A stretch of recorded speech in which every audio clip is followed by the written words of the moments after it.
BFM Business et la Tribune présentent le 18-19 d'Edwige Chevrillon. Vous êtes bien dans le 18-19, c'est vraiment un deal historique en tous les cas dans les télécoms et puis avec dans la concurrence et concurrence européenne, celui du rachat d'SFR par ses trois autres concurrents. On en parle avec Marc Ferracci, député, ancien ministre de l'Industrie. Bonsoir Marc Ferracci. Bonsoir. Merci d'être là. Cette deal, vous évidemment ça a duré tellement longtemps que vous l'avez supervisé lorsque vous étiez en charge de l'industrie et notamment des télécoms forcément.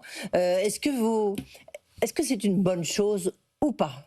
Je pense que c'est une bonne chose. Je pense que c'est une bonne chose parce que, au fond, il y a plusieurs enjeux autour de ce deal. Il y a un enjeu qui est important, qui est celui de la concurrence et du pouvoir d'achat des Français. Parce que, évidemment, le nombre d'opérateurs, ça peut avoir un effet sur la facture de votre abonnement de téléphone. Ça a un effet. Et donc, on verra. Ça va être le rôle des autorités de la concurrence, l'autorité de la concurrence en France ou la Commission de Bruxelles, de regarder les conséquences en matière justement d'impact sur les prix. Donc c'est un enjeu qu'il faudra regarder. Mais moi je vois un enjeu plus important de mon point de vue, parce que le monde change, c'est l'enjeu des investissements dans notre modèle de télécom. On a besoin d'investir pour renforcer la qualité du réseau. On a besoin d'investir pour finaliser la fibre. Vous savez qu'à certains endroits, la fibre n'arrive pas encore et on a besoin de l'amener jusqu'au dernier kilomètre. On a besoin d'investir pour la cybersécurité de nos réseaux. Dans un monde où, on le voit, les attaques sont de plus en plus nombreuses. Pour ça, nos opérateurs ont besoin d'avoir des moyens.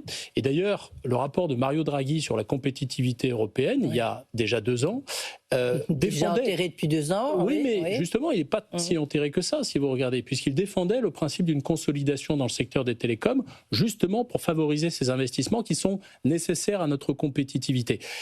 Les télécoms, c'est une infrastructure critique. Et donc, je pense qu'il faut arriver à trouver un équilibre entre cet objectif de préserver la concurrence et l'objectif de compétitivité des opérateurs, c'est-à-dire leur donner des capacités d'investissement.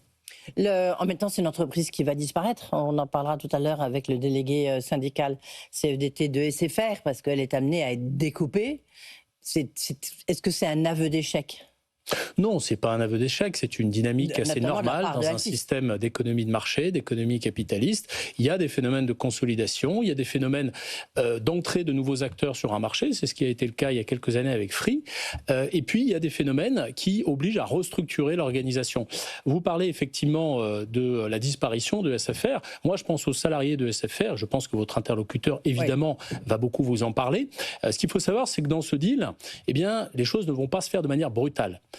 Jusqu'en 2029, il y a une garantie d'emploi ou de proposition d'emploi pour les salariés de SFR. C'est un élément très important. Et d'ailleurs, les opérateurs qui vont reprendre SFR ont intérêt à ce que les équipes, les cadres, mais aussi les salariés qui sont dans les boutiques, eh bien, ne quittent pas SFR trop rapidement, parce que ça fait aussi partie des actifs d'une entreprise que de conserver ses salariés.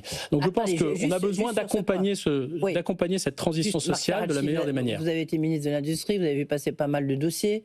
Nous aussi ici, d'un point de vue différent, évidemment. Ça, j'ai envie de dire, c'est une garantie jusqu'à 2029, c'est rien du tout. Enfin, vous voyez, c'est dans 2 ans, quoi. Donc, c'est dans un peu plus que 2 ans. Non, mais on est quasiment en 2027, si j'ose dire, en septembre 2026. Bien sûr. Et ça, c'est le rôle de la négociation sociale. La négociation sociale va commencer avec les organisations représentatives des salariés, et elle a besoin d'être évidemment exigeante à la fois sur les conditions de départ pour ceux qui voudraient partir, mais aussi sur les conditions de formation, de reconversion. Vous l'avez dit, moi j'ai eu à traiter en tant que ministre beaucoup de dossiers de restructuration industrielle, parfois des sites qui fermaient, parfois des entreprises qui menaient des plans sociaux. Eh bien, le principe, quand il y a une restructuration de cette ampleur, c'est d'accompagner chaque salarié dans son projet professionnel. Parfois, le projet se retrouve dans les entreprises qui vont reprendre les actifs d'SFR, c'est-à-dire dans les 3 autres opérateurs. Et puis, pour d'autres salariés, eh bien, ce seront des perspectives différentes. Mais là, l'engagement doit être évidemment d'accompagner cette transition et de ne laisser personne sur le bord du chemin. Marc Ferracci, vous avez parlé de la question de la concurrence, parce que c'est intéressant de voir à quel niveau ça doit se passer. Est-ce que je recevais, ça a un peu donné le top départ, parce qu'il avait un peu, quelque part, donné son feu vert à cette consolidation consolidation. Benoît Cœuré, le président de l'autorité de la concurrence, mais c'était déjà il y a quelques mois. Mais est-ce que ça va être au niveau français ou au niveau européen, au niveau de Bruxelles? Eh bien, ça fait partie encore des choses qui doivent se décider. D'abord, il y aura probablement un examen de chaque dossier, c'est-à-dire du dossier de chaque opérateur. Free, Orange et Bouygues. Donc, sur ce sujet, les opérateurs, en fonction de leur taille, en fonction de la part de leur chiffre d'affaires qui se fait en France, auront une alternative qui est soit de se soumettre à l'autorité de la concurrence française, soit de se soumettre à la direction de la concurrence de la Commission de Bruxelles. Mais c'est eux qui choisissent ou pas? Il y a un élément parce que la concurrence européenne, la direction de la concurrence, elle peut se saisir. Elle peut se saisir également, mais en tout cas, ça va dépendre au cas par cas de la situation de chaque opérateur et de l'impact que le rachat des actifs d'SFR a sur son modèle économique. Et donc, d'abord, est-ce qu'il faut mieux que ça soit l'autorité française ou l'autorité bruxelloise? Alors, on a coutume de dire, mais là je parle un petit peu de manière évasive, que la Commission de Bruxelles est plus stricte sur la capacité à faire des consolidations parce qu'elle défend les principes de la concurrence. Mais il faut bien dire que la Commission de Bruxelles est en train d'évoluer. Elle a publié, vous le savez, et vous en avez parlé probablement sur votre plateau, elle a publié il y a quelques mois une nouvelle doctrine qui est en cours d'examen, qui vise, comme je le disais tout à l'heure, à trouver un meilleur équilibre entre les principes de la concurrence qui sont au fondement de la construction européenne et le principe de la compétitivité des entreprises. On a besoin, il faut le dire très directement, de construire des champions européens. Et pour construire des champions européens, on a besoin de leur permettre d'acquérir une taille critique. C'est ça aussi l'enjeu de cette consolidation, c'est de pouvoir se battre contre des acteurs américains, contre des acteurs chinois, contre des acteurs japonais qui se déploient un petit peu partout dans le monde. C'est très important. C'était le 30 avril qu'elle avait dit désormais qu'elle voulait aider les entreprises, je cite, à atteindre une taille critique indispensable pour être compétitive dans certains secteurs, alors qu'avant c'était la défense du consommateur à tout prix. Tout à fait. Eh bien, on a assisté à cette guerre tarifaire, l'arrivée de Free. Tout à fait. Est-ce que c'était une erreur l'arrivée de Free quand vous regardez un petit peu avec du recul? Non, je ne pense pas, parce qu'au moment où Free est arrivé, ça a créé un effet sur les prix qui était véritablement très significatif. Il y a un ancien vice-président de l'autorité de la concurrence, un ancien collègue économiste qui est Emmanuel Combes, qui m'a dit un jour, vous savez, l'arrivée du 4e opérateur de téléphonie mobile, c'est une mesure de pouvoir d'achat sans précédent pour les Français. Alors, ça ne veut pas dire qu'en supprimant un opérateur, évidemment, le prix des abonnements va s'envoler. Si c'est le cas, les autorités de la concurrence interviendront.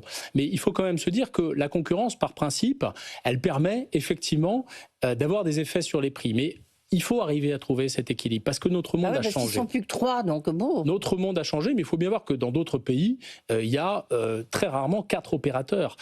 On était un des rares pays à avoir 4 opérateurs. On a toujours 4 opérateurs pour quelques années encore, le temps que la consolidation se fasse, mais c'est assez inédit. La plupart du temps, y compris dans des pays extrêmement vastes comme les États-Unis, il y a un nombre relativement réduit d'opérateurs, parce qu'on considère que plus vous êtes gros, plus vous avez la capacité à consentir des investissements pour sécuriser ces infrastructures critiques que sont les infrastructures télécoms. Donc il faut trouver cet équilibre, et moi je suis satisfait, je me réjouis que la Commission européenne mette un peu d'eau dans son vin et fasse évoluer un petit peu sa doctrine au regard de la concurrence, parce qu'on a besoin aussi de protéger nos champions nationaux. Ah oui, ça, c'est une sacrée évolution, en fait.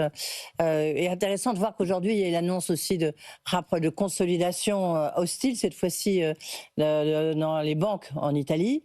Là, vous étiez au courant forcément de ces négociations lorsque vous étiez ministre de l'Industrie et Marché. Alors, pas forcément sur le système bancaire. Non, en revanche, sur les télécoms. Je reviens sur SFR. Bien sûr, évidemment. S'agissant des télécoms dont j'avais la tutelle, j'étais chargé des infrastructures numériques, pas de tout ce qui est réglementation numérique, mais des infrastructures, donc les opérateurs télécoms. Donc, effectivement, je discutais avec les acteurs et déjà à ce moment-là, c'est-à-dire il y a à peu près un an, les enjeux étaient bien posés sur la table. Les opérateurs souhaitaient avoir des capacités d'investissement et ils avaient des arguments pour cela. Mais évidemment, à l'échelle de Bercy, qui se préoccupe d'industrie, mais qui se préoccupe aussi de concurrence, de pouvoir d'achat, de consommation, eh bien, le message que nous portions collectivement, c'était de trouver un équilibre. Mais là, on pourrait très bien avoir un étranger débarquer, non ? Là, en l'occurrence... un opérateur, je sais pas, un opérateur... Non, le deal tel qu'il a été conclu et qui doit désormais se concrétiser par la consolidation, oui. eh bien, va partager les actifs de SFR entre les trois autres opérateurs. Non, mais ça, ok. Mais est-ce que désormais, ça veut dire que le marché français est fermé? On ne pourra pas avoir un quatrième opérateur étranger qui débarque?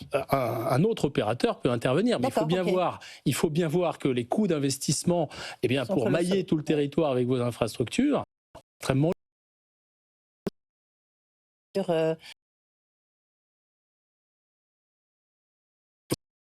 comme ça se fait. Tout est possible, mais ici nous avons un garde-fou très important qui est le contrôle des investissements étrangers. Vous le savez, quand on a des enjeux de souveraineté, et ici on a un enjeu de souveraineté avec le numérique, parce que c'est une infrastructure critique, il y a des enjeux de cybersécurité, il y a des enjeux de résilience de nos réseaux, eh bien on a une approche très rigoureuse consistant à regarder les investisseurs qui rachètent le cas échéant des opérateurs ou des entreprises françaises. On le fait de manière systématique. On le fait de plus en plus s'agissant de l'industrie. Il y avait 100 contrôles des investissements étrangers par an en 2014. Il y en a 4 fois plus aujourd'hui.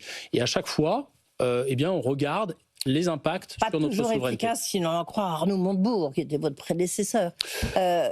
Moi, je constate qu'un contrôle des investissements étrangers sur 2 aboutit soit à une interdiction, soit à des mesures de sauvegarde, c'est-à-dire à des restrictions sur l'opération menée. Donc, il y a quand même un impact. On va parler, parce que là, il y a quand même un enjeu. Moi, j'ai beaucoup de témoignages là-dessus, comment les Chinois grignotent un peu des PME, un peu, ou des startups un peu clés, que ce soit dans les nouvelles technologies, et à pas feutrer. Et puis, évidemment, il y a Stellantis qui a ouvert grand les portes de son usine de Rennes, à Dongfeng. Avant de parler de ce sujet qui est très important, on a appris juste avant l'ouverture de ce 18-19 que le projet SCAF, cet avion européen, j'avais parlé avec Éric Trappier sur ce même plateau, est officiellement enterré. Frédéric Merz et Emmanuel Macron ont reconnu que Airbus et Dassault Aviation ne pouvaient pas s'entendre. C'est dommage. C'est dommage parce que nous sommes à un moment où la coopération européenne et particulièrement la coopération franco-allemande est importante, à la fois pour avoir des capacités d'investissement, à la fois pour partager une vision stratégique sur ce que sont les besoins de la défense européenne. Mais sur ce genre d'opération, moi j'ai toujours considéré, y compris quand j'étais ministre, que c'est aux industriels de faire la preuve qu'ils savent mener à bien une opération aussi complexe que celle-là. En l'occurrence, la discussion, vous le dites, a eu lieu pendant des mois, et il se trouve qu'il n'y a pas d'accord qui ait été trouvé. Ça ne veut pas dire que sur d'autres sujets, y compris en matière de défense, il n'y a pas de coopération franco-allemande. Il y a quelques jours, sur un autre segment de notre industrie de défense, que sont les blindés, eh bien, il y a un rapprochement qui a été fait entre KNDS et des actionnaires allemands. Donc, on voit que sur d'autres sujets, ça peut fonctionner. Sur le SCAF, ça n'a pas fonctionné. Oui, et c'est dommage. Une question d'ego ? Non, je ne pense pas. Je pense que c'est vraiment des problématiques industrielles et la difficulté à faire vivre un projet de cette complexité, de cette ampleur. Marc Ferracci, donc je disais, il y a quand même beaucoup d'inquiétudes sur l'offensive chinoise, notamment dans l'automobile, et évidemment au niveau européen, au niveau les Allemands qui sont en train, il y a une sorte de prise de conscience, eux qui défendaient l'arrivée des Chinois parce qu'ils sont clients, ils ont des partenariats avec les Chinois, ben, ils sont en train de se rendre compte que dans la machine-outil, dans tous les secteurs qui ont fait la force de l'économie et de l'industrie allemande, ils sont en train de perdre pied. C'est aussi un peu en train d'arriver en France. Le fait que Stellantis décide d'ouvrir ses portes de son usine à Rennes, à Dongfeng, est-ce que pour vous, c'est une bonne nouvelle? Ça veut dire que le monde avance? Ou au contraire, ça signifie un peu la mort des constructeurs automobiles français, européens? Non, ça ne signifie pas la mort des constructeurs automobiles français. C'est d'abord une démarche assez pragmatique. On avait à Rennes une usine qui était en sous-capacité de production.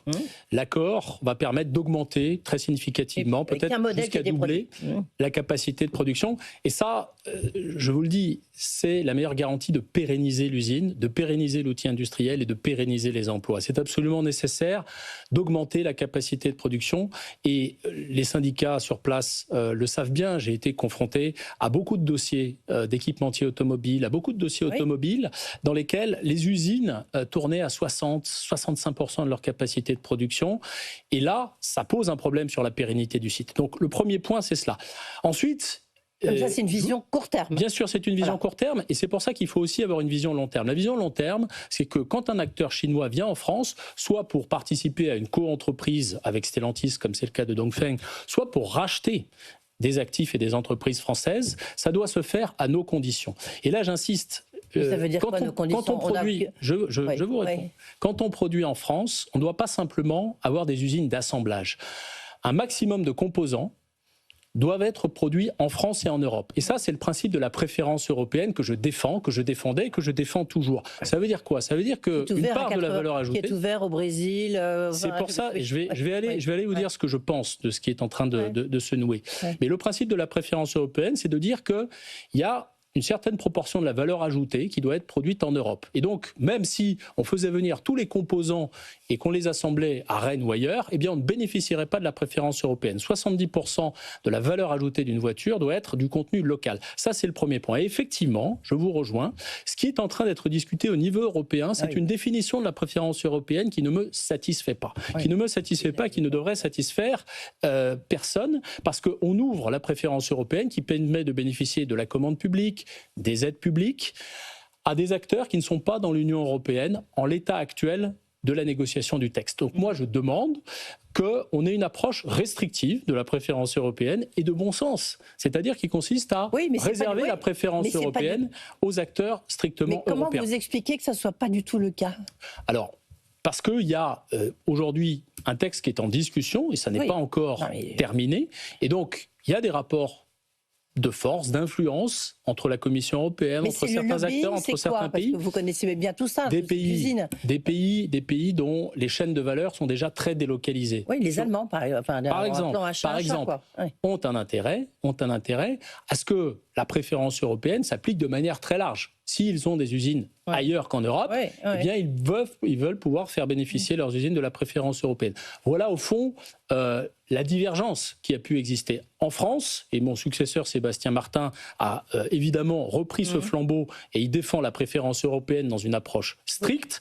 En France, on a besoin véritablement d'une démarche extrêmement rigoureuse qui consiste à limiter la préférence européenne. Mais la voix de la France, elle n'est pas écoutée, pardonnez-moi. Mais nous verrons, si vous le voulez bien, nous verrons à la fin, à l'arrivée, quand le texte sera adopté, quel en sera le contenu. Je pense qu'il faut toujours se battre jusqu'au dernier moment et jusqu'au dernier kilomètre. Vous avez raison, et peut-être que justement, ça peut faire, tout ce qui se passe en ce moment, peut faire évoluer les Allemands, parce que leur industrie est quand même très touchée par et je pense, si je puis terminer, il y a un autre enjeu, c'est qu'on doit avoir des contreparties quand les Chinois viennent investir chez nous. Des transferts de technologie, des transferts de compétences. Quand j'ai visité l'usine de batterie de Envision avec le président de la République à Douai, il y avait des salariés chinois dans l'usine qui formaient les salariés français. Je pense que ça, il ne faut pas laisser ça de côté. Il faut imposer aux Chinois ce que les Chinois ont fait il y a 30 ans avec nous, c'est-à-dire des transferts de technologie. Absolument. Enfin, 30 ans, même il y a 20 ans, c'était nous qui faisions du transfert de technologie. Aujourd'hui, c'est des Chinois qui font, on est en train de les supplier qu'ils fassent du transfert de technologie avec nous. Pas les supplier, mais il faut se servir de la force de notre marché intérieur pour obtenir ce genre de contrepartie. C'est une vraie arme. Merci beaucoup, Marc Sergi, d'avoir été avec nous. Ça va dire comment vous avez vous décrypté, analysé ce grand deal de SFR.